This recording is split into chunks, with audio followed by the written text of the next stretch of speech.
Howdy ho, Lions fans. Welcome to the Detroit Lions podcast, episode 323. Are you ever going to lose track? No. It's a lot. I did one time. I did one time when I typed it. I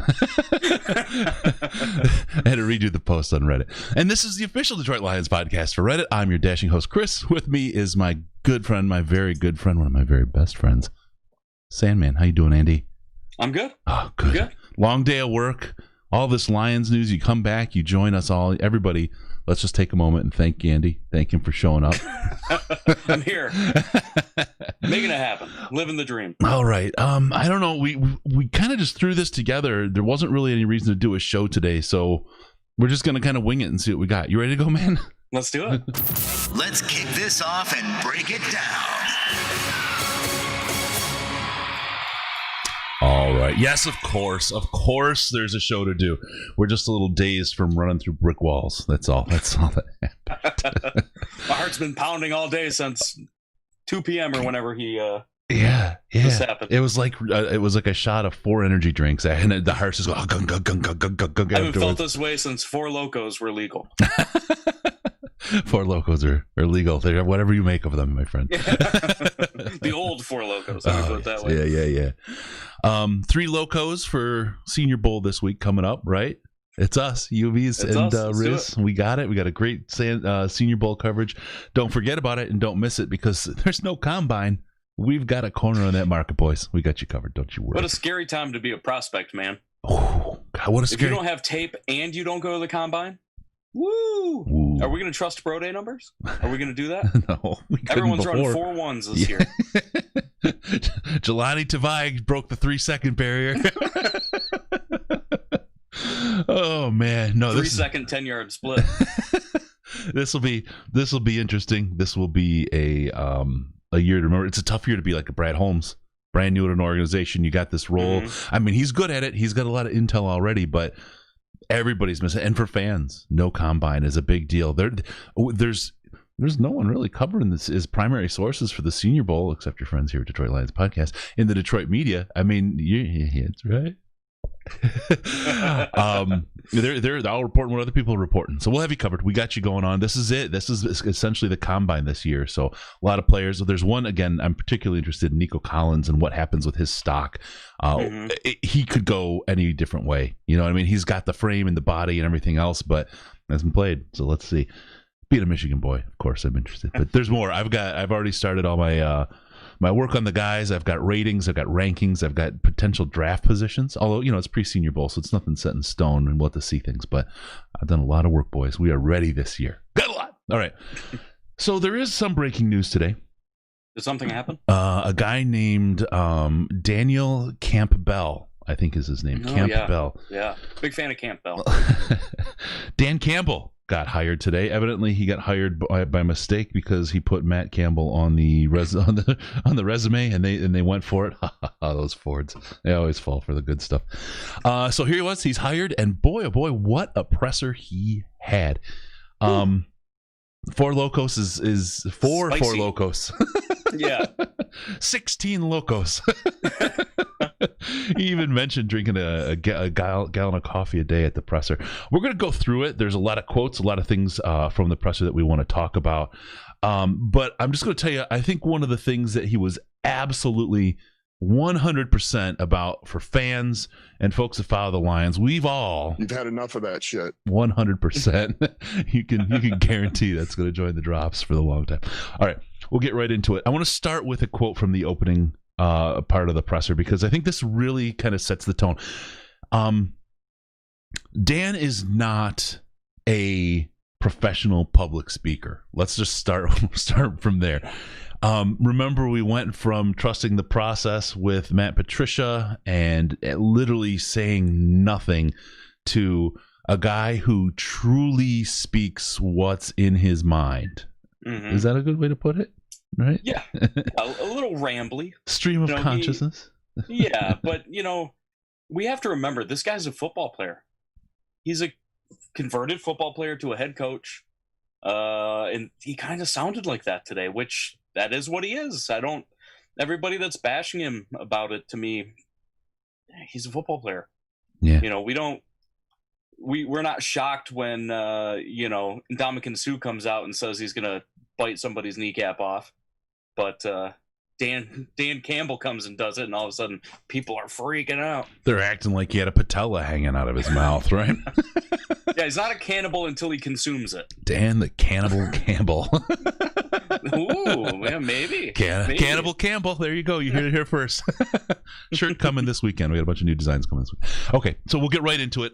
His first quote is really about leadership and what it means. Let's get to it. We'll react after we play it for you guys here, right here. Sean's big believer in compatibility is more important than coachability. And, well, you can say, well, coach, I get it. You get it. The point is compatibility is important. It's highly important. And it doesn't matter. You can put the best coaches in the room, and if they're all a bunch of alphas and they're trying to eat each other alive, you're never going to get anything done. So I'm very conscious of those things. There you go. You had it almost there, Brandon. Cannibal Danimal. There you go. Cannibal Danimal. Gonna write that down. You get it. I get it. Well, we all get it. Compatibility is important, right? You get it. I get it. Yeah. I love it. I actually enjoy the way he speaks because it's when you can tell there's an absolute passion behind it, that he feels it, that he loves football. And I was talking to someone today, and personally, radio for one, I mean it when I say I hope you guys stay. I hope you guys get through it. We'll work through it, and I believe in you guys being here when things change. But it's about people who love football, and there's people here that are in Detroit that have been coaches that maybe weren't all about football. They were about what's my next step in my career. Everybody's in a different place, right? But this is a different focus, and I think this is a key focus. This is a very back to basics approach. While the last regime talked about fundamentals, the fundamentals were constantly flawed. They were missing on all the fundamentals. Couldn't wrap, couldn't tackle, couldn't block, couldn't do anything. Where this is really truly about the core fundamental of let's love this game and want to play the game. And I think there's a lot to that. As simple as it sounds at its surface, there's a lot of people that are here for something else, right? And I think that whole concept of compatibility for the leadership team and being important, but that real kind of love of football as a game is what's going to make you compatible.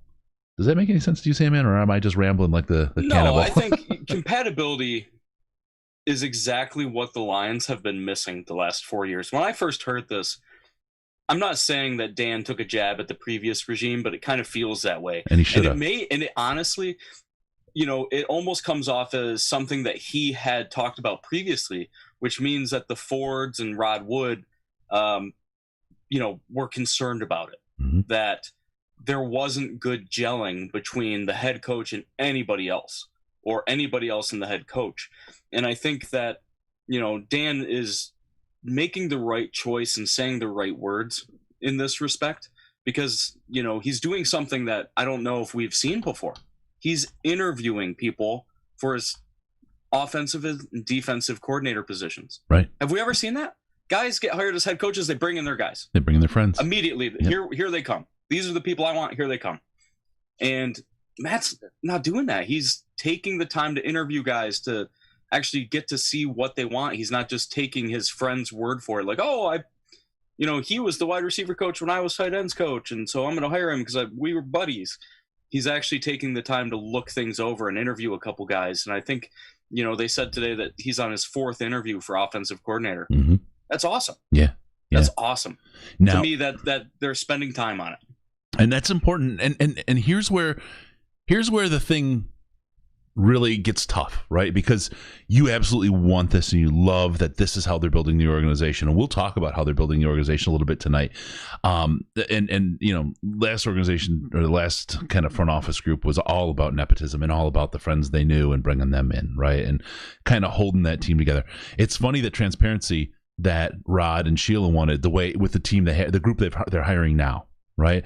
And really bringing the right people so that they really get a feel and understanding of what's going on. Beyond that, also, the idea that we're spending this time looking at our coordinators and really finding the right fit for what they're building and what their vision is for this team means a lot, means a whole heck of a lot. And there are, I'm certain that they're interviewing as a team, especially when, and we'll get to it, what he talked about talent evaluation and how he's going to work with Brad Holmes. They're definitely doing this side by side, hand in hand. Mike Disner right along with them to put this together to make sure they have the right kind of gestalt in the room. And I love that word. I just love using that word. And there's a lot to that. Now, what does that do? Your position coaches, it's a lot harder for them. Some of those guys are on contract till next year, and they don't know if they're going to have a job, if they're going to be kept on. It all depends on these coordinators and how these things work. And people and their families are held in limbo. And we're going to get some interviews in the off season. The coaches, positional coaches, and what it's like, that kind of uncertainty in the offseason and how hard it is for them, because you have a contract, you don't know if it's going to be real, but right now it's hiring season. Like if you're an offensive coordinator and you're not sure if you're going to get the job or let's just say you're a linebackers coach, I'll just make that up. You're a linebackers coach and you're not sure you're going to get the job next year, but you're under contract. What do you do? How do you interview? Right? How do you deal with your whole family, the whole thing? It's a real trying time for everybody. So I'm certain there's pressure on the front office to move quickly to get these positions resolved. But at the same time, there's pressure on both sides. You want to get the right people. And Dan and Brad absolutely need to get it right. So I think that's why it's taken a little bit longer and putting pressure on some of the positional coaches as to what their future's like. And you're seeing folks, Bevel to the Jags, I believe, right? Yep. He's just off. Announced. Yep. You're seeing folks on their way, and I'm not going to make a judgment about Bevel leaving or should he have stayed or anything like that. It just is. But any of these coaches are in a kind of similar position. His was one that was a contract that was over, so he could go. So hopefully we get clarity on this very soon. I have a feeling that it'll be this weekend, in particular because you've got the Senior Bowl showing up, and Dan talked about it, about being there. And what it means and getting in there. They need to get their hands dirty, especially with no combine. Pro days are important, but this is their chance to see these guys out in the wild and perform the last time before the draft, other than the pro day, which is all, like we said. So there you go. All right, I'm going to get on to the next one, if you don't mind. This was a little bit moving. Dan talks about Sean Payton, and you can really hear it in his voice. All right. Last but not least, Sean Payton. I owe Sean probably more than anybody in this profession. He gave me an opportunity as a player and as a coach, and nobody's believed in me more than Sean Payton and knew exactly what I was and what I could do. And Sean was always about, give me a player that I know exactly who he is and what he's going to be every day, and I can do something with that guy. It's the guys that are up and down and the ones that they spike here and then all of a sudden they're down. He said, I don't know what to do with those guys. I got nothing for them. But you give me a guy who I know who he's going to be every day and what he can do, and we can work with that guy. And so I'll never be able to thank him enough. I've learned more football under him in my time as a player, but now as a coach, for being under him 5 years, about how you see the game. All right, how you use your staff, how you hire your staff, situational football, when to go for it, when to not, when's the time to be aggressive, when's the time to back off. But a majority of the lessons that I have are from him, and so I'll forever be grateful. That's really something, huh? Yeah. That sense of knowing where you came from, and that means a lot, right? That really means a lot, and understanding he got a chance. And I think there's a little bit of that in that hiring process that he's going through right now as well, and why it's taking a little longer. Another reason, there's guys that he wants to give a chance to what he's doing. What do you think?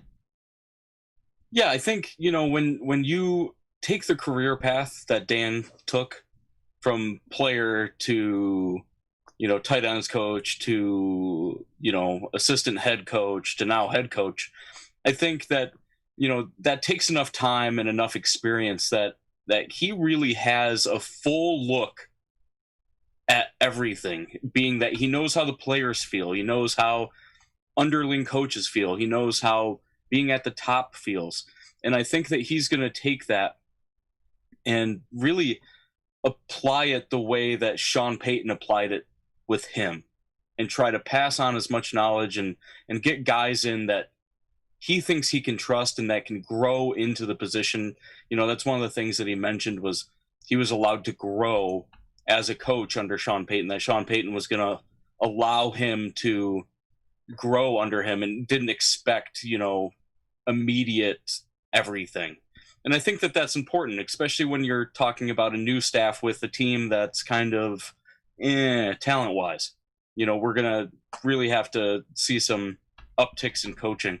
And I'm excited to see who he brings in and, you know, if he changes very many positional coaches on the team. Because really, I don't think we were struggling too much at positional coach. No. I think it was mostly the coaches at the top that we're struggling with. We've said it, and I'll let you say the name. We've said it since Senior Bowl last year when we saw him in person. Who's the guy that we absolutely stake in the ground? Dan, get on the phone right now. Who do we keep? Who do we keep, Andy? Oh, man, we're keeping Hank Fraley. We're keeping Robert Prince. You know, I'm feeling good about it. Braden. Yeah. Oh, never mind. Never mind. He's gone. Oh, man. Okay, good stuff. All right. So there you go. That's a little bit like that. Let's get into another one. This one talks to, you know, we've talked about Wiz and Hunt not getting the job previously, and we had to settle for Caldwell. It's interesting about how these things work together and getting the right person. This is how Dan comes in and how he feels about the job. I wanted this job bad because I felt like I knew this community. I played here. All right. Here's what I know. Just as an overall philosophy, you're going to say, well, what's this team going to be? What's it not going to be? Here's what I know. All right. I know that Detroit's made up of great people, some really good people. All right. This community is strong. This place has been kicked. It's been battered. It's been bruised. And I can sit up here and give you coach speak all day long. I can give you, you know, hey, we're going to win this many games. I can't. None of that matters, and you guys don't want to hear it anyway. You've had enough of that. You've had enough of that shit. Excuse my language. All right. Here's what I do know is that this team is going to take on the identity of this city. All right.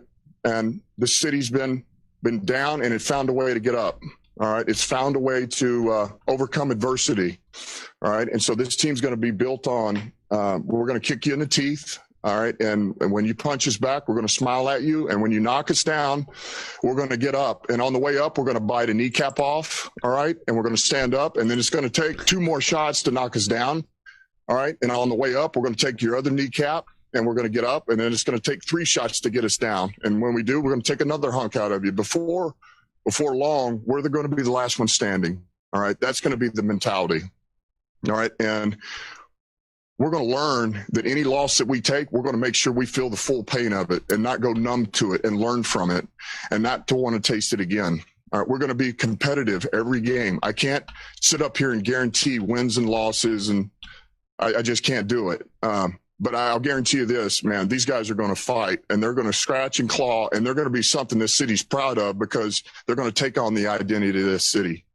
All right, the ones that have to learn, man, it ain't always going to be roses up here. Everything's going to be, you know, the way that we all want it to be and look perfect. But I know this, man, we're going to fight, we're going to scratch, and we're going to claw. And I know the good teams find a way to get it done. And if somebody goes down, the next one steps up, and he's expected to produce enough to help those guys next to him win. These guys are going to learn to play together, play for one another. I'm not going to ask these guys to do anything that I've never had to do or never been ask somebody else to do, or for that matter, as coaches.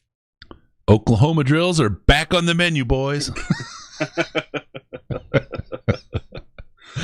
No, what a section. Yeah. What a section. Yeah. You know, listening to this, you can tell how passionate he is. And I think, you know, earlier in the press conference, he said, you know, I'm not going to give you football talk. And I think when he said that, he was being serious because he's not giving us head coach interview bullcrap. You've had enough of that shit. This sounded exactly like how he would talk to his players when he has his first team meeting. Yeah. Like, this is what I kind of expect to hear, you know, and he let it out and we saw it. And I think a lot of people in Detroit are going to like it. Yeah. I think, it's one of those situations where, if this was another team's head coach, it would be easy to be like, oh, what a weirdo, what a weird thing to say, biting people's kneecaps, but if only we saw honestly, Sue on the roster. Yeah. But honestly, it's kind of refreshing to hear somebody have an open and honest take about what he expects from his team. Yeah. We never see this. We don't know what Matt Patricia said to the guys. We don't know what Jim Caldwell said to the guys to rah them up. But it sounds like Dan Campbell has an idea, right? He has a plan. He knows what he wants from this team, and he's going to make it happen one way or another. And he's familiar. He was here, and this is one of the stories that I think is going to be really, really excellent to see play out. To go from 0-16 to 16-0 in Detroit, right? He was here for 0-16. He knows. Yep. He knows what's up. He knows what the city's made of and how the city suffered. He suffered with us in the 0-16 year. You think someone who's gone through that doesn't have a passion and doesn't understand what it means for a city to turn it around and finally come? He's got roots here as much as any player at all, right? Mm-hmm. He has. He still sounds Texan. He still speaks Texan, but he's got roots in Detroit and knows Detroit, and you can feel the passion for the city and the connection he has, and he's shown with Sheila. Again, going back to because you always have to make these kind of comparisons. Going back to Matt Patricia, he was the most inauthentic coach I think you've ever seen. And when we talk about the pendulums in the hiring process, and we went from whatever. This is one where the pendulum has swung to a guy he's just going to tell you.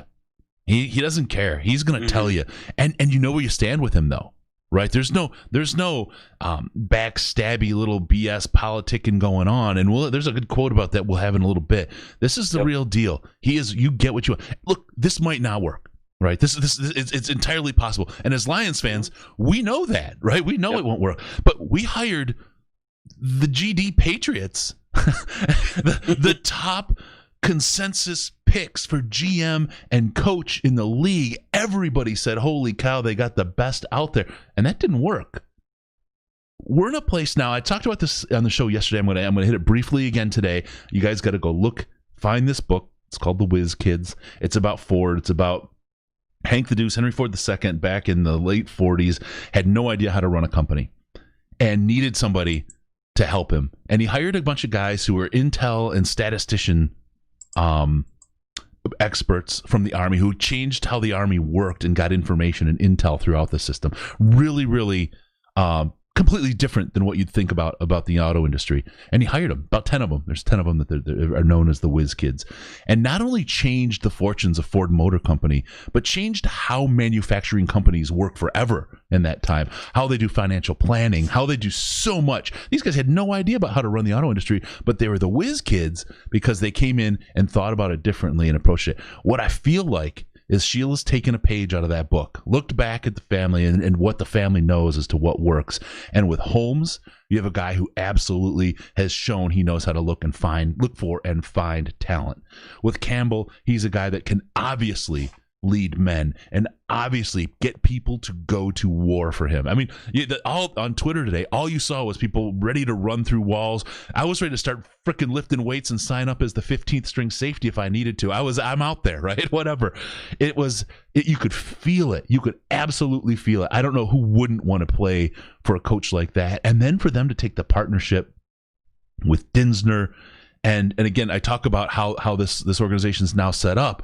It's like, Brad Holmes is R&D, and manufacturing is Dan Campbell, and finance is Mike Disner, right? These guys, they all report to the CEO, who's Rod Wood, but they all work together, and they all know that their parts are really important. They have to be experts in their area. Right, but they know they have to work together for the success of the company. That's this kind of organizational structure I'm seeing here. That's what I see. So all the people that are worried about Rod Wood making decisions, no. When oh God, what was his name? Not Maroney. What's his name? Not Mahoney. Hired after Bill Ford at Ford as the CEO from Boeing. Mullally. That was it, right? Yeah. brought in, and he's no expert in cars. He was no expert in the car industry or manufacturing cars or selling cars. He came from Boeing, from making planes. But you know what he knew how to do is drive people and get the best out of people and help them come to decisions and consensus decisions that were the best for the organization. And that's how this is set up right now. Rod Wood does not need to be a football expert because he's not going to the Senior Bowl. He's not there picking people. Mm-hmm. He's not the one telling Brad Holmes, hey, I like this kid out of Boise State. That's not what's happening, right? These guys are experts in the field. The other thing, then I think this is one of the pendulum swings that comes out of the Quinn Tricia era, is now your coach is accountable for coaching to the CEO, not to his best friend, the GM, right? Mm-hmm. You have transparency and accountability at these positions, which is absolutely key for how this organization should run. And the way that they're approaching it with the teamwork and coordination together, I love it. I absolutely love this. Again, to go back to how I started, it may not work. It may not work. But for once, the damn team is being innovative and doing something and trying to lead the league instead of doing what worked back in 1986. And thank God. And Rod Wood mentioned this during the press conference when Brad Holmes was hired, that the structure is different than it's been before.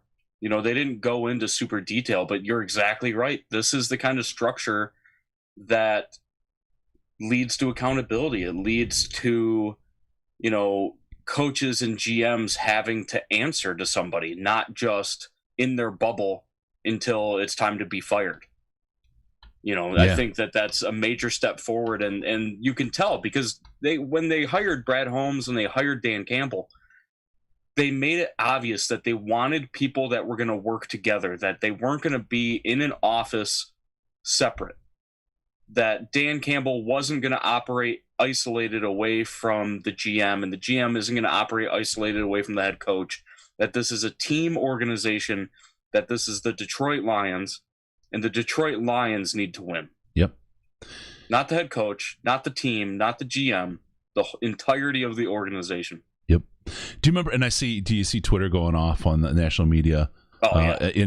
But you know what? Remember when Lynch was hired? John Lynch was hired as a GM in San Fran. They were a laughing stock. Oh, I burned him to the ground. Yeah. What was it? 2 years later, 3 years later, they're in the Super Bowl. Yep. Again, it may not work, but God, it's a hell of a lot better than hiring a bunch of Patriots. Yeah. I mean, I saw some tweets about guys like, oh, this interview reminded me of, when the 49ers hired the guy off after Harbaugh. He only lasted 1 year. See you next year. I don't get any of that from this. This is a guy that's not – he's a football player. He interview any football player. There are very few football players that are, ready to speak to media fluently without, that are prepared to not give away any emotional answers or not to – give away too much info. Look at Chris Spielman calling games. Was what we wanted. Chris Spielman calling games is a great example of that, right? Mm-hmm. We often thought maybe he'd taken a knock in the noggin one too many times by what he was saying on some of those broadcasts. But no, it is what it is. And the one thing that we talked about is that we want for this team, which we didn't get from Patricia, is someone that can relate to the players. I don't see Quandre Diggs leaving a Dan Campbell team complaining, or Darius Slay leaving the team complaining and whining. And if they were, it's because they didn't like football. They didn't like playing. They didn't want to play. So I think that's good news. Will it come together? Boy, we'll see. This is a heck of an experiment. All right. And the other thing is, see, in a year, you could probably say that with any coach right now, because this roster is not that good. That's the honest answer, is that he's in a hard spot. Yep. And the most refreshing thing to me, and we might hear this in a later clip, but he admitted that he didn't like this defense as much as he liked the offense. He came out and said that. Yeah. And that's so refreshing to hear. Not to say, I think we've got players on both sides of the ball. I think we're going to be ready to compete. No, he said, I don't like the defense as much as I like the offense, which was an honest answer. And I don't think he needs to lie about stuff like that. I don't think he needs to coach speak stuff like that, right, like every other person in the league does, because we're not dumb. And we know this defense was awful.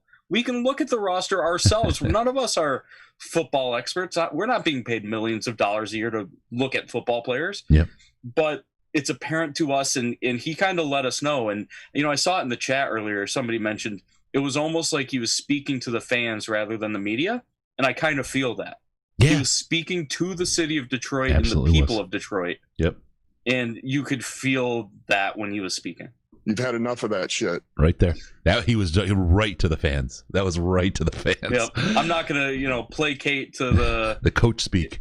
Right? Yeah, we're not going to do it. Yep. Yep, that's great. So let's talk a little bit about how they're doing it. I see Jesse in the chat. When I was a supervisor, my line was most productive when I listened to the people under me and above me. It was a collaborative effort. The most successful companies listen to everyone. That's wise. Absolutely. Let's talk a little bit about this and how the nepotism is non-existent here versus before. I didn't know Brad before I got here. All right. I did my homework, no different than he did. We had a lot of mutual contacts, and I didn't hear one bad word about Brad. And I've been in contact with him for a while, and man, this has been nonstop. We left here almost midnight last night. I mean, we've been going through everything. But I've told him this. I said, listen, I'm not going to make a hire without you approving it, and I don't have to do that. And he's basically said the same thing to me. Listen, I could find the best coach in the world and feel great about him. And if I go to Brad and Brad's like, there's just something about this guy I don't know, he's going to make me think twice about doing it, because that's how I want it to be. Because he and I are tied to the hip. This guy, he's unbelievable now. You want to talk about vision? We see the game very much the same way. We see players very much the same way. And last night we were talking, we finished each other's sentences twice. One of them was about vision. But that, more importantly, we're not in the business of just stacking players. Let's find a vision for this guy, because when you find a vision for a guy, now you know how to play him, how to put him in your system. All right. But the guys that he could be the most athletic guy in the world. If you don't have a vision for him, what are you going to do with him? There you go. Absolutely. And they talk about they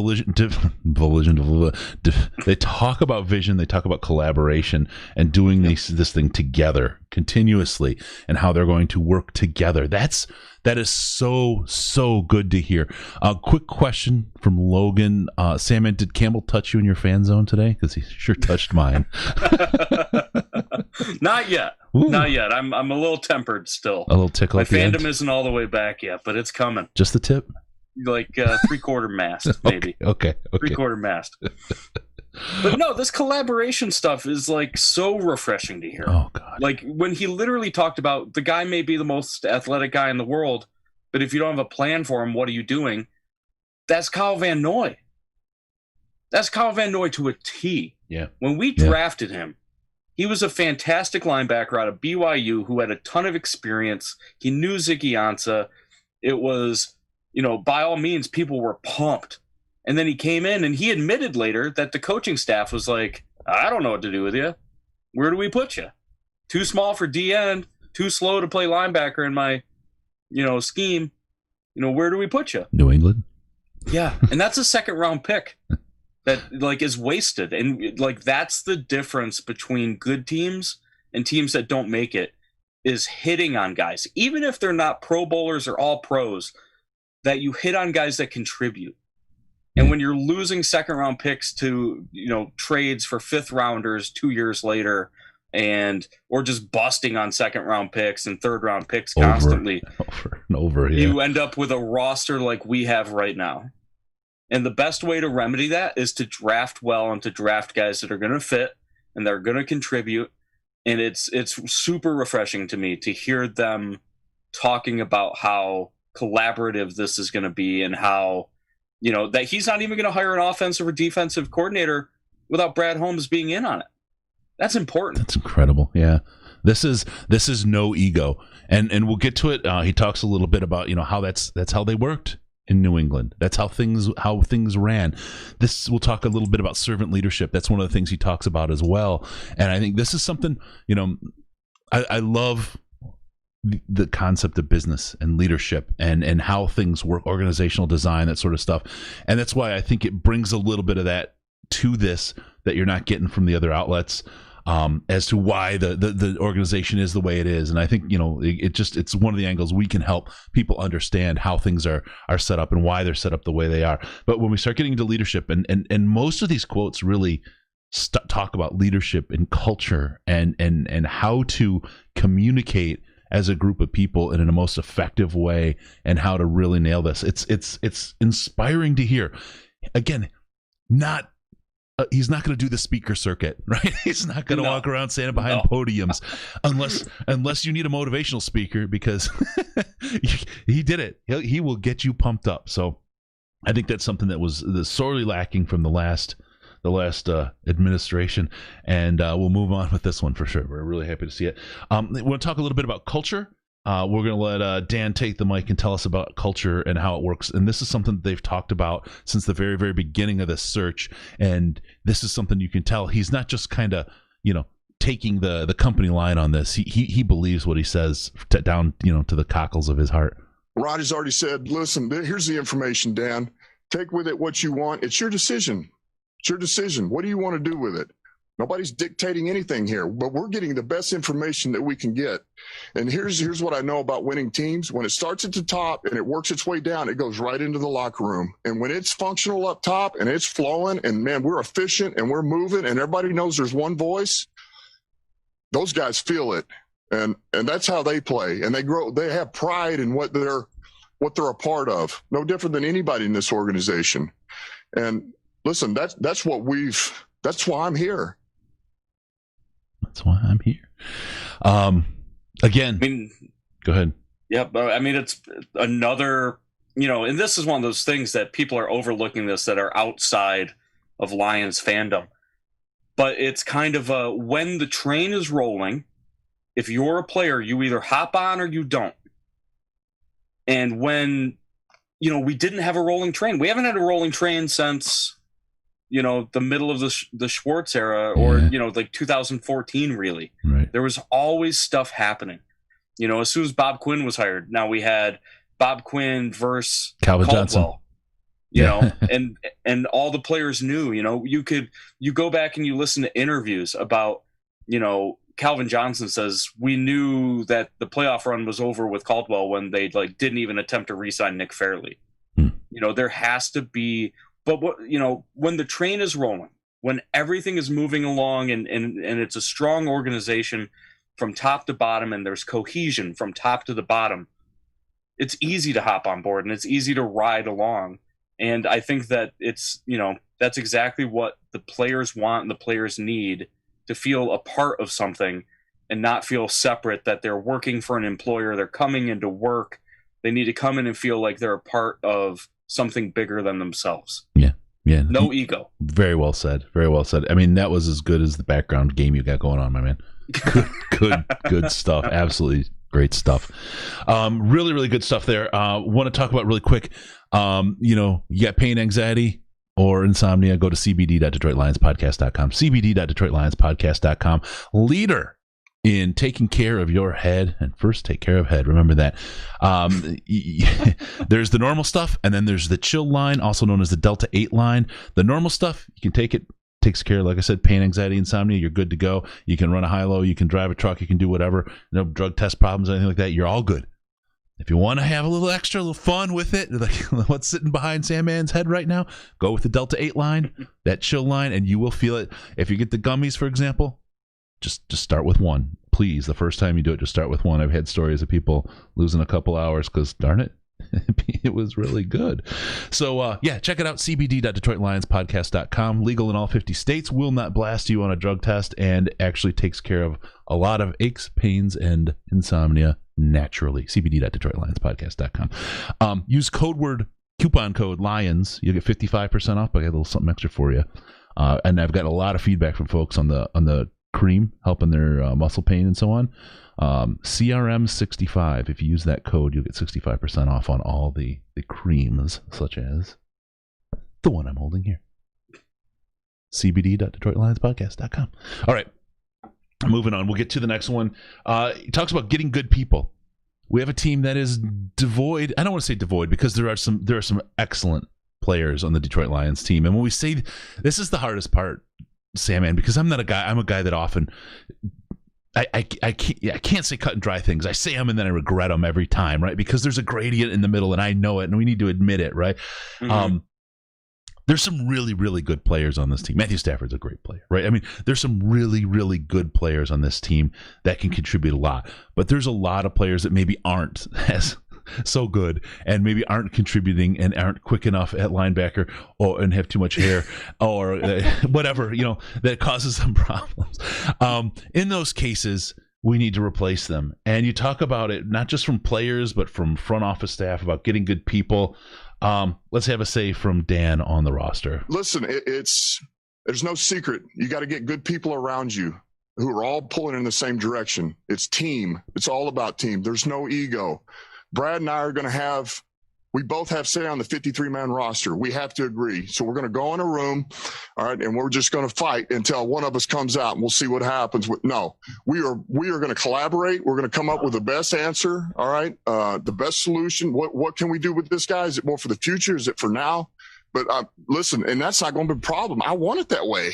I want people to challenge me on an idea. I don't want to have a bunch of people that agree with everything that I say. That's a recipe for disaster. I don't want a bunch of people who drink a gallon of coffee like I do in a day. But you find the right mix and the right balance of people. But I know this, when it starts at the top and it's right, then it'll go down. It'll trickle down to where it's supposed to. And those guys are going to have pride in where they're at, who they play for, how they're going to play. And, you'd say more times than not, that leads to success. And there's only one way to do it. And it's to do it the right way. And that's the other thing that intrigued me about Sheila. She wants to win bad, but she's not going to sell her soul to the devil to do it. And neither am I. Boy, not bad. Not bad to have a little bit of an ethical bent to yourself. Yeah. Good people. I see. Look, how about losing Ron Wood? It's Rod Wood, Jeffrey. I don't know why people are talking so badly about Rod, frankly, and his role. It doesn't make sense. I mean, the only thing that I have a picture of actually anymore of him, because he fixed the Wi-Fi at Ford Field a couple of years ago, God, right? Yes. But him standing, unplug it and plug it in the router and yelling at Martha, "Turn it off and turn it on again. Maybe that'll fix it." Check the DNS settings. Yeah. Oh man. So yeah. No. I feel like people forget that most team presidents aren't football people. I mean, we've got a ton of teams that are ran by family members that are, just nepotism top to bottom. And, people complain about Rod Wood. Oh, he's a family friend. Yeah, he ran their money forever. They're rich. Yeah. Yeah. Partially maybe because of Rod Wood. It may not, they might have a high opinion on a guy that, made them a ton of money. Kept him from making this team take him under. That's not bad. Yeah.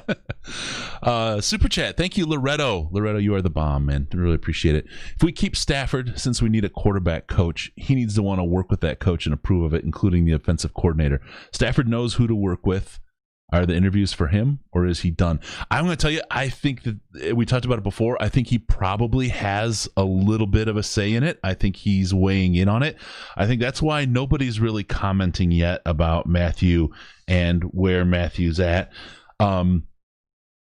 It's an interesting run. The thing I heard someone say, well, he doesn't want to learn a new system and all that. What's he going to do if he goes to a new team? Is he? That's like, yeah. I mean, come on, folks. And it's Matt Stafford. He has shown zero issue learning any system. Right, and he's shown zero inclination to leave. Like I said, I had some back channel chats today, and we talked about him and what was said. And this is someone who's talked to him and with some regularity, as a matter of fact. He's an absolutely fabulous human being. He's as great an individual as you think he is. He's a really, really good guy. No information about, staying or leaving, but the guy loves football. Mm-hmm. He loves the game of football. And I got to tell you, if you love football, you're gonna love Dan Campbell. I just feel like that's just a natural fit. So I think that I sit where I was before. I don't think that Matthew Stafford is leaving this team. I really, really don't think he is. I think they're going to find the right kind of coordinator, and I think they're going to find somebody that finally just absolutely unleashes him with something new and something good. So we'll see. Boomer, I don't think there's anything to Boomer. I mean, who trusts boomers anyway? Really?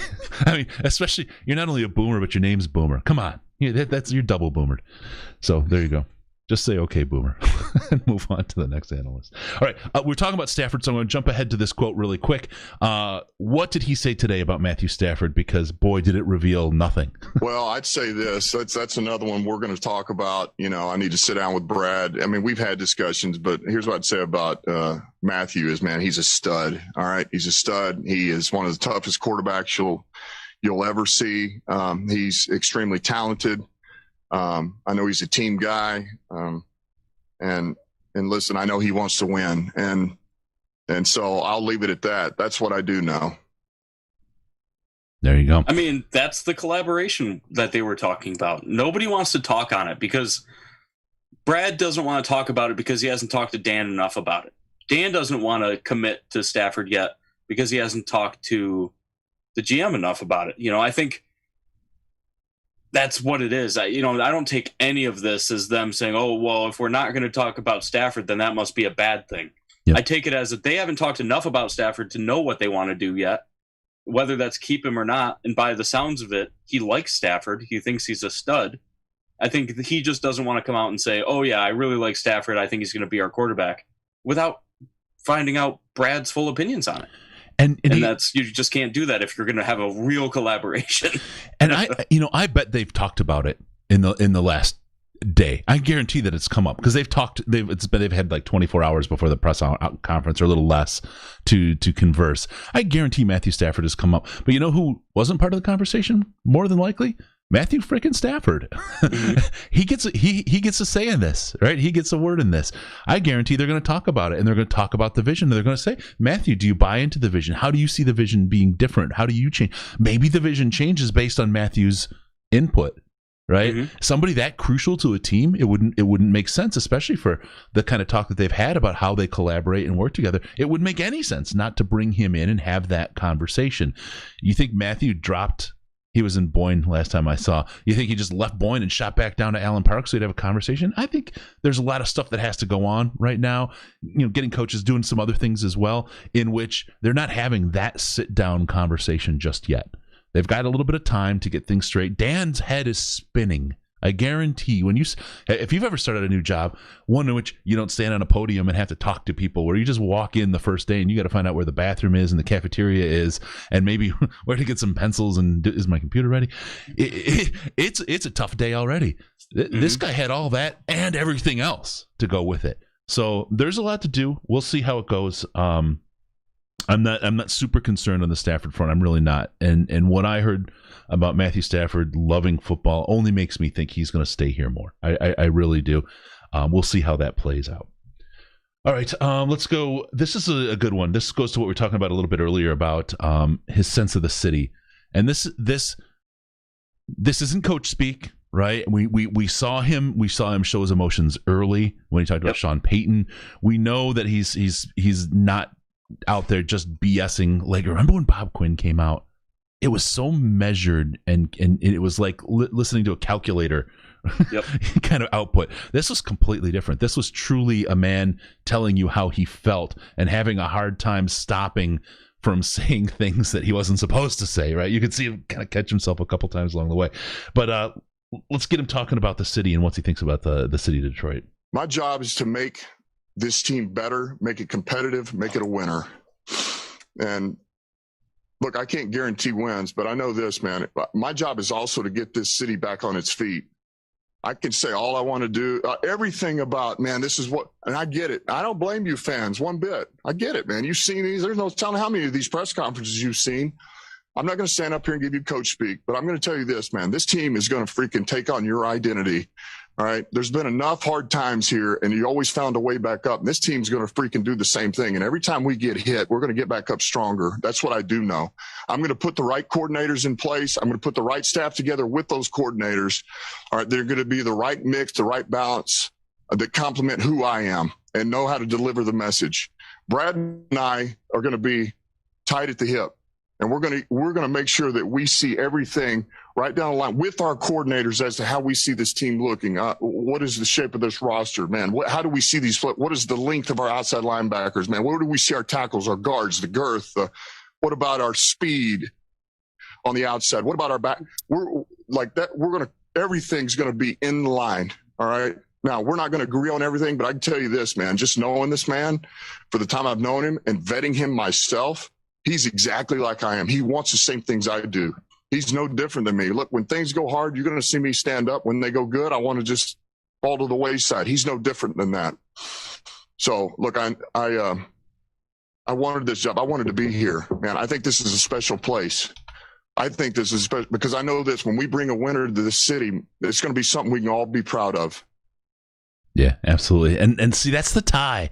That really is, for me, I'm a sucker for a hype video. I'm a sucker for Detroit. You know how much I love this city, yep. Sam, man. You know, and I know you're the same way. It's like, this is Holmes. I've lived all around the country. Detroit is a very, very special place. It's different. The people are different and better. It is absolutely fabulous. He gets it. He just gets it, and he understands how hungry people are. I love it. I love how he talks about not only, top to bottom coordinators working together, but he ties it right to the city and the people that are sitting in the stands right there. That's a guy that gets to that whole concept of servant leadership and the collaboration and the good of the whole. Yeah, normally this sort of speak, I kind of cringe at it during coach pressers and stuff like, blue collar. Yeah, we're going to work hard. But it feels different when Dan Campbell says it because he's been here. He knows this isn't an outsider coming in and saying, "Oh, I know Detroit, Motor City, cars, hard work, blue collars." No, this is a guy that knows. He was here during the lowest point in Lions football history. He knows how the fans are. He saw the people in the stands. He saw people were coming every game, even though we knew we probably weren't going to win. He understands it. And so it feels different. And it's nice to hear somebody take the city into account when talking about the cohesion that he wants to have and bringing the fans and the city along for the ride. It's not, the team is in Detroit and the team is going to win so Detroit can be happy. It's Detroit versus everyone. Yeah. He suffered right along with the city in the 0-16. He understood it. He basically spoke to that right there. Conversely, the last regime came in when we were starting to turn things around and starting to look good and said, "No, you suck. You're doing it all wrong." Yeah, this is all wrong. Why are you doing it this way? Yeah, and kicked a bunch of sand in our face and then made it worse again. Yeah. It was absolutely horrific to see and experience. I'll tell you a little bit I feel from this too, and this is in a good way. I get a little sense of Jim Schwartz here. You know what I mean? Remember how Jim Schwartz was fiery, sometimes didn't have the right exact words you wanted out from the press or whatever, but he brought those guys and he got and Ndamukong Suh has never played as fiercely as he did when he played for Jim Schwartz. And I feel a little bit of that here in a really, really good way. That stokes me up. It's something we've been missing, I think. The violence is coming back. The kneecap biting. Yeah. The eye gouging. I love it. We're going to bring the violence to Detroit. Arm stepping. Except for the tourists. I almost died. I was driving, listening to this, and I almost died. Who said? You could tell he was. All of his words were coming off of his sleeve. Yep. And then he realized, oops. And again, that's one of our If you come t-shirts here, we're gonna designs. beat your ass. that tourist line was great, and I couldn't find it when I was putting these clips together. It killed me. I want it. That line will be a drop, though. It's okay to be a tourist here, but everyone else, you're in trouble. It's great. It's just absolutely great. Loved it though. You're right. It was straight off the sleeve. He wore it for everyone to see. It was spectacular. God, I loved this presser, and I can see where other teams who don't know Detroit, don't know where we've been, and don't know kind of all the run up until that minute of that presser, where they can look at it and say, holy cow, it's crazy in Detroit. I can see where they're coming from, not knowing what's going on, right? But knowing it, seeing the whole presser, understanding the team, understanding his past with the team, it puts it all into context, and it makes so much more sense. So it's, again, go ahead. Detroit versus everybody. Underestimate us. Love it. Yep. Love it when you underestimate me, because I am going to break your back. I'm going to bite your goddamn kneecap. I almost let all in on that one, sir. I'm going to take out another kneecap. Then I'm going to take another hunk of flesh. I'll be the last one standing. All right. So with all that, let's get to the idea of servant leadership, because he talks about it in his presser, and I think it's really important, because that's part of how this all ties together, and it's a concept, again, talking about books. The guy, go get that WizKids book. Go get that WizKids book. I'm telling you right now. And servant leadership. It's another great book if you want to learn dealing with people at any level. Even as you know, if you don't manage people, you report up, understand servant leadership, because it means a lot. And when you really do get a sense of that, it'll help you in your day-to-day contacts with folks everywhere. It's absolutely wonderful and worth every penny and more. And you know, if you listen to podcasts, still listen to ours, but get it as an audiobook. That's another way to do it. Amazon.com or Amazon.DetroitLionsPodcast.com. That's where you go. There you go. All right. Servant leadership. I want to also tell you really quick, don't forget about our Senior Bowl coverage. We're the only folks that are going to have that credential down there for Senior Bowl and give you all this inside and great information and interviews. Subscribe to the YouTube channel. Hit the notifications, because we're going to be going live at all different times throughout the day with player interviews, coach interviews, significant media member interviews, industry people, a lot of stuff going on. It's going to be a wild, wild ride. So get in there. All right, let's get in about servant leadership from Dan Campbell. I've always viewed leadership as more of a servant role.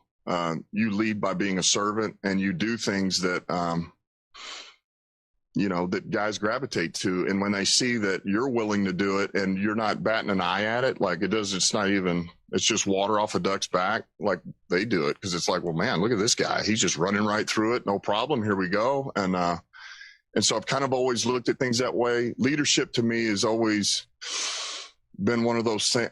It's been hard for me, especially when I was younger, to be someone that said, well, I'm a leader. I'm going to stand up and lead. I was never that way. It was always, I had something would come up and things would bubble inside of me, right? They would bubble. I could feel the heat on the back of my neck. And it's say something. And I think that's where it began. And when I felt something, I said something. So I'm a pretty genuine guy, and it's hard for me to have fake emotion or be something I'm not. So I think my leadership comes from that. I think that I'm about people, and I think I understand people, not everybody, but I want to know people, and I want to understand what makes a player tick and who they are, where they came from, because there's a reason why everybody, everybody has some things in their life that either, they react negatively to or positively to. And I think when you can get into the nuts and bolts of who the human is, then you realize maybe the reason that guy showed up late was something very simple that's going on in his life, as opposed to, just reacting and blowing your top over the fact that he's late. Maybe actually something is going on. Now, I would blow my top and have a problem, but I would sit down afterwards and say, what's going on? What is there something I need to know? And let's find out, cause look, let's be honest, man, these kids nowadays, these men, they got a lot going on, and this whole social media, I mean, they have a lot of stress put on them, yeah, they make a lot of money and life's good. I get it. You're right. And we should all be thankful, but there's a lot of stress put on them, and they got a lot of, pressure from family and fans, and it's the whole fantasy leaderboard, and so there's things sometimes that get to them, and but my job is to make sure that their focus is on the main thing, and that's about playing ball and being about the team first. You put your ego in the back seat and let's get in the boat and let's all row the same direction, because when we all win, then you'll win individually, but we got to win first as a team. Good stuff. I mean, that's it, right? I mean, it's a lot of good stuff. Yeah. Servant leadership. It is the foundation for the teams. Natural leader. That's right, Jesse.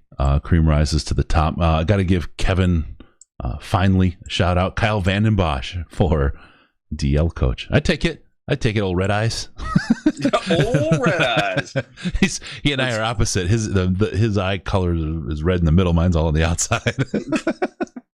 It's all that CBD. CBD.DetroitLionsPodcast.com, right? Yeah. So let's talk about that, Zach. You talked about how you wanted professionalism 2 weeks ago, and how Gase Eyes thing killed him. His credibility couldn't recover. This is the same thing, man.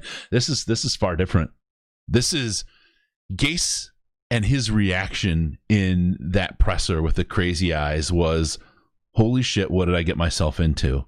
Was like, I don't know what the heck I'm doing with myself. I don't know why I'm here. I am absolutely scared. I am unqualified. Everything of his body language and his facial expressions and his eyes was, I'm not the guy for this.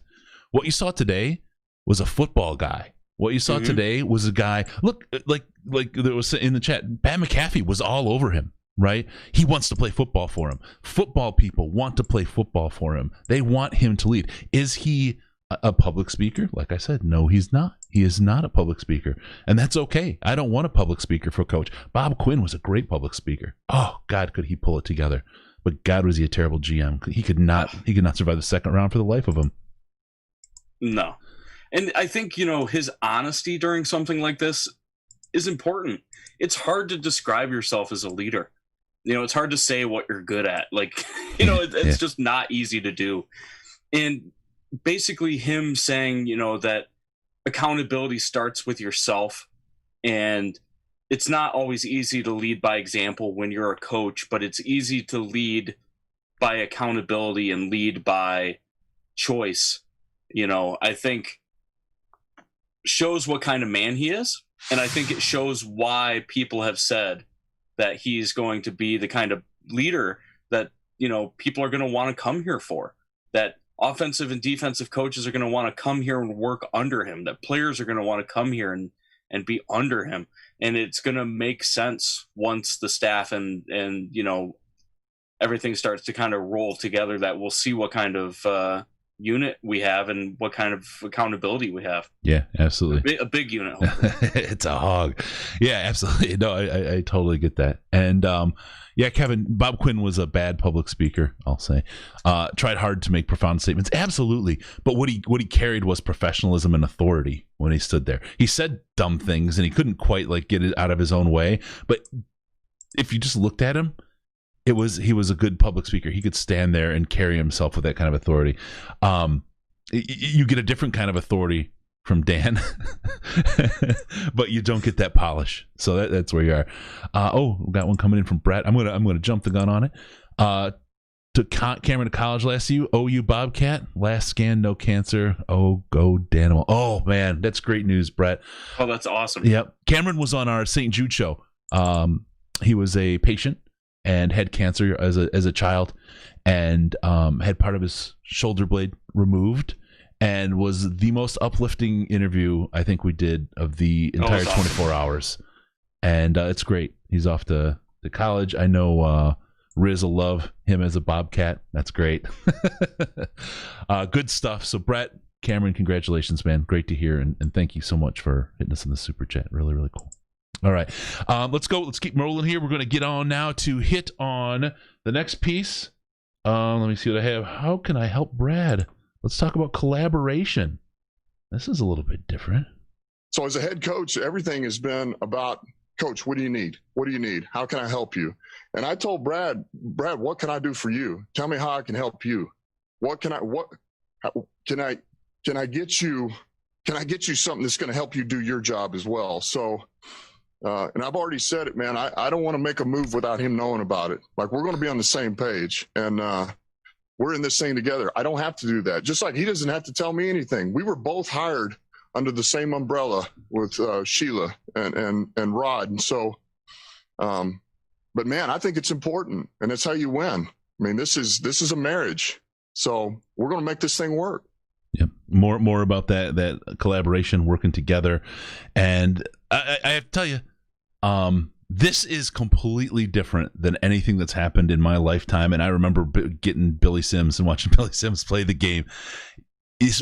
I'll say this might not work. It's possible that this doesn't work, but this sure isn't the same old Lions. This is not the same old Lions. So, same old Lion fans, you can kind of hold it for a little bit. You can be happy if they lose later. That's fine. You can wallow in your quote unquote rightness. But right now, this is something completely different. And boy, this is a hell of an interesting experiment to me. Yeah, the way that he, I don't want to say he's circle talking, because he's not, but he's hitting the same points over and over and over. Mm-hmm. And part of me feels that when you hit those same points over and over, that it's on your mind and that you are believing what you're saying. This isn't a lie, I guess. That might not even be the right word, but when he talks about cohesion, when he talks about him and Brad being on the same page, that they mean it, and that this may be the first time that we honestly see a team that doesn't have egos at the top. Yeah. When you're hired as the GM of a football team, there's only 32 of those positions in the world. And so you kind of have to, I feel like an ego is not uncommon in that scenario. And we see it around the NFL all the time. Mm-hmm. Teams getting blown up by somebody making a bunch of really silly decisions because they're alone at the top, or head coaches doing a bunch of weird stuff because they're alone at the top.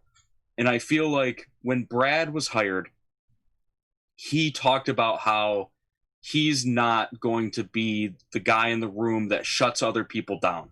He wants other opinions. He knows he's not perfect. He knows that his opinion isn't always right, and that if you can convince him otherwise, he's willing to listen. And now we've hired a head coach that feels the same way. And I honestly feel like this isn't an accident. Sheila and Rod Wood built this. Yeah. This is what they envisioned. And you'll see it in chat. People are talking that, Dan Campbell is the anti-Patricia. And in this way, he really is. It was Bob and Matt in a room making all these crazy choices about drafting slow linebackers and picking up these high-priced free agents that don't work out, and now I think we're going to have openness. I think the scouts are going to be involved. The team's going to be involved. Who the heck knows? The nutritionist is going to be involved. And accountable, right? And we know who to point to. Look, hey, and he talked about that about Sean Payton, how you always knew where you stood. If you needed to do something better, you heard about it and you knew, so you had an opportunity to improve and do better. It wasn't, out of the blue. It wasn't any of that silly stuff. So mm-hmm. I think people really respect that, knowing where they stand. I think that's really, really important. And so yeah, that's absolutely. Sandman, again, your vocal game is as on as your background game. Really rocking it there, buddy. I wanna. They can't beat Tim K. Tim K wants him on the Hard Knocks. It just can't, because they got the new coach, so they're out. Maybe next year. Good question from Austin. Who do you believe Campbell resembles as a coach in the NFL? He thinks he's a more offensive Mike Vrabel.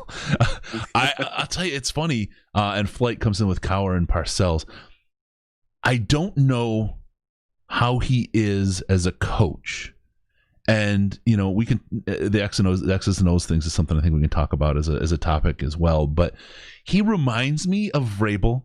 He reminds me of Cowher. He learned a lot from Parcells, but he doesn't have that same, the negativity that I associate with Parcells as a coach. You know what I mean? Parcells was a me type of guy. Like, he was good at it. He was really good at it, but he was not a collaborator. Mike Tomlin comes to mind. Mike Tomlin Comes to mind. And I'll tell you who is probably nobody else is thinking of, but Sean McVay comes to mind. The energy and the commitment to his. I guarantee you're going to see him running up and down the sidelines, congratulating players, going into the celebrations with the players. Mm-hmm. He's going to be just completely part cheerleader along the way. You saw it with what was his name, the tight end for Miami when he was the head coach for a little while. He took an 0-4 team to 5-7. That's pretty damn good for an interim head coach. I mean, that's a better percentage than Bevel had for us. Yeah, I'm really what I'm excited about is his first accidental headbutt with a guy that's wearing a helmet. Oh man, that's the last thing you need is your coach in the Get the protocol. Old Spielman bloody nose going.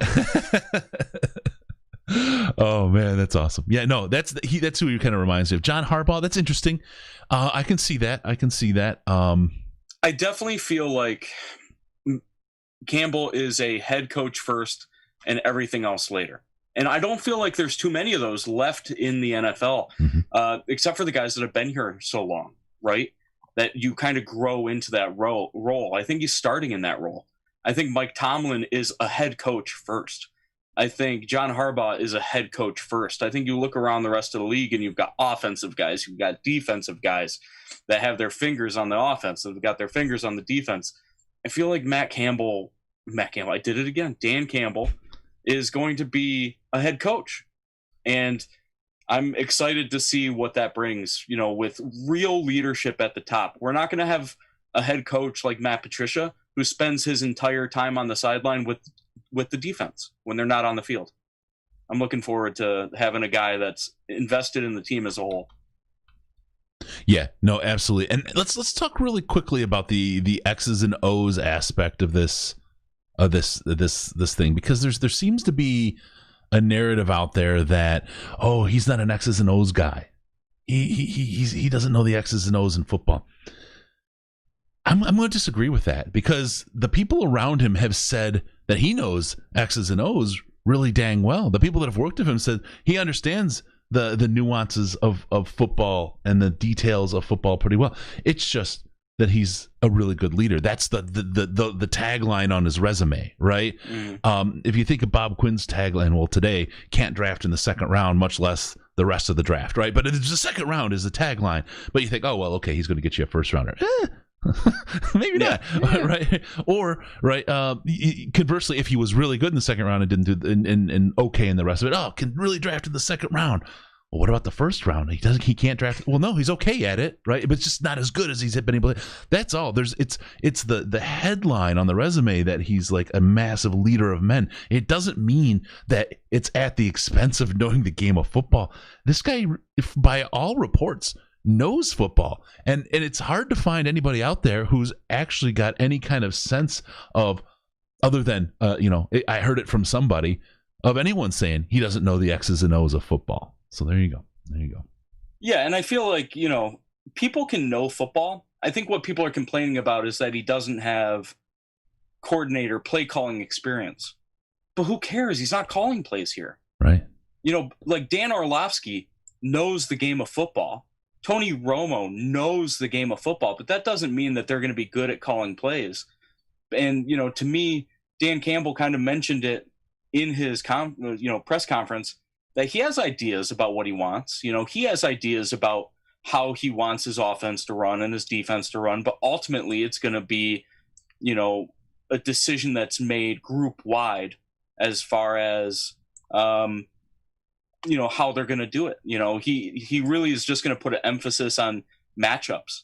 Yeah. He wants to see better matchups, which we really haven't seen maybe since Linehan. We haven't seen guys matched up properly since Javid Best was constantly put on linebackers. We really haven't seen that. As much as I enjoyed Darrell Bevell's play calling once Matt Patricia was gone, he really didn't put us in positions where our players could succeed quickly. And, that kind of led to some of what we saw this year. Yeah, absolutely. Oh boy, this is a big day. This is a big day with a lot of stuff. Let's get into it. We got another quote here from what do we call Cannibal Danimal, and talk about, again, it's a culture thing, and we wanted to get through it because I think this does a really, really good job of kind of summarizing his thinking. You've had enough of that shit. Oh no, not that one, not this one here.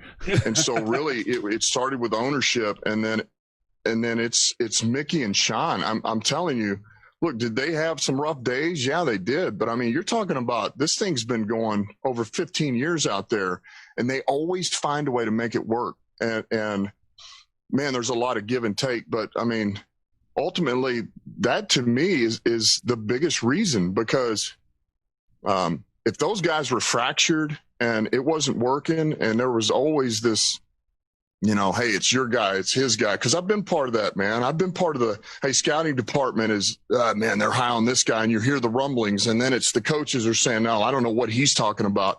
We didn't have any of that in New Orleans, man. It was, everybody knew, how do we help Sean? How do we help Sean? What can I do for Sean Payton? Because he is the voice and the vision. And so it's no secret why we have success. Listen, we had some damn good players too, man. I mean, Drew Brees is freaking as classy as they get. He's unbelievable, man. And that team wanted to, you know, they took on that identity, no different than their coach.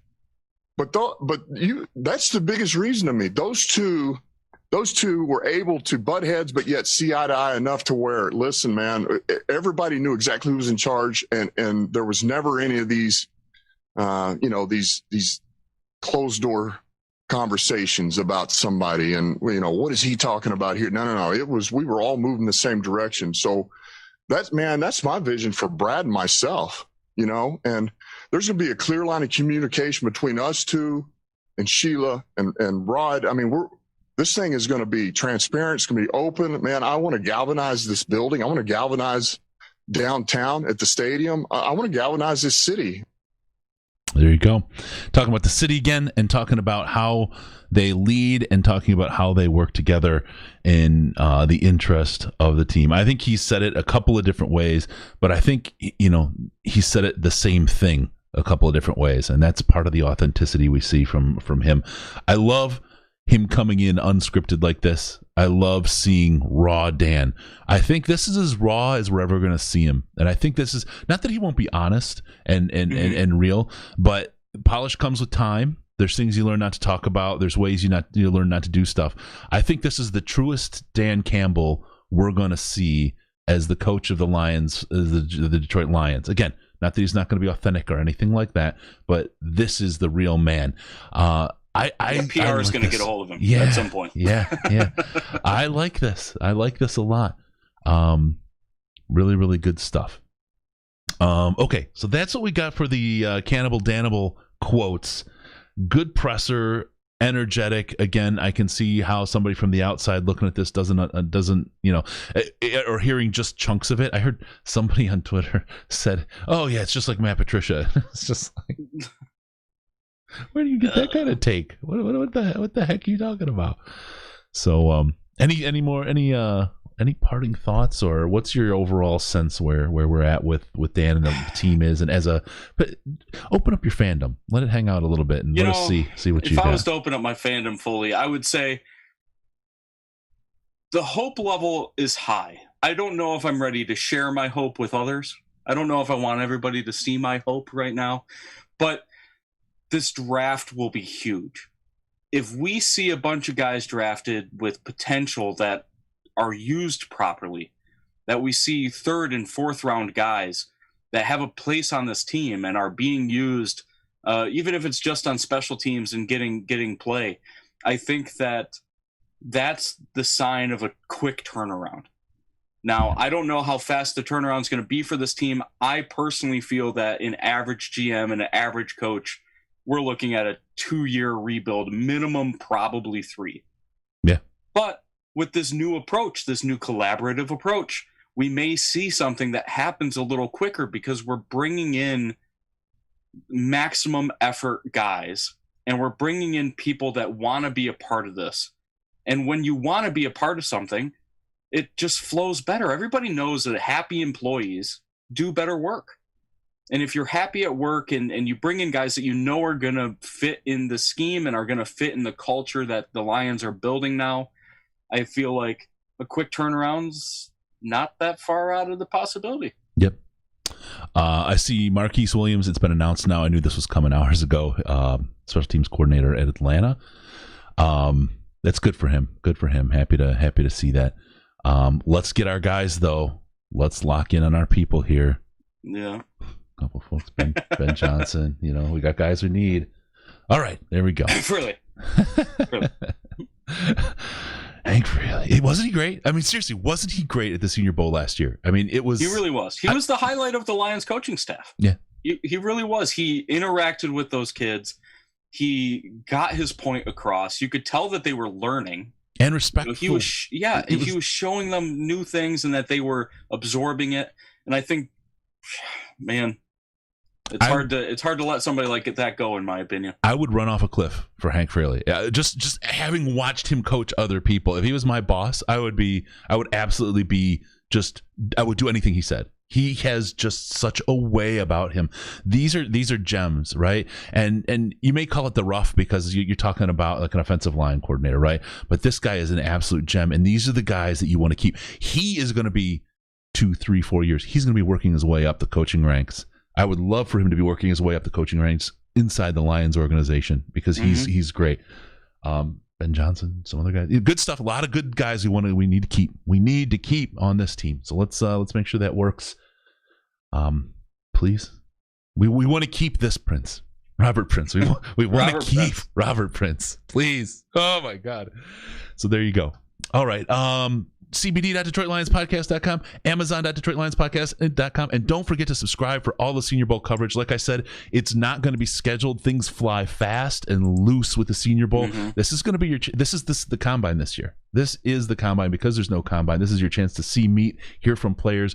We've got a ton of interviews coming, and we're working. We're working to get some very special Lions-related interviews as well, so stick with us. We had Robert Prince last year. He was great.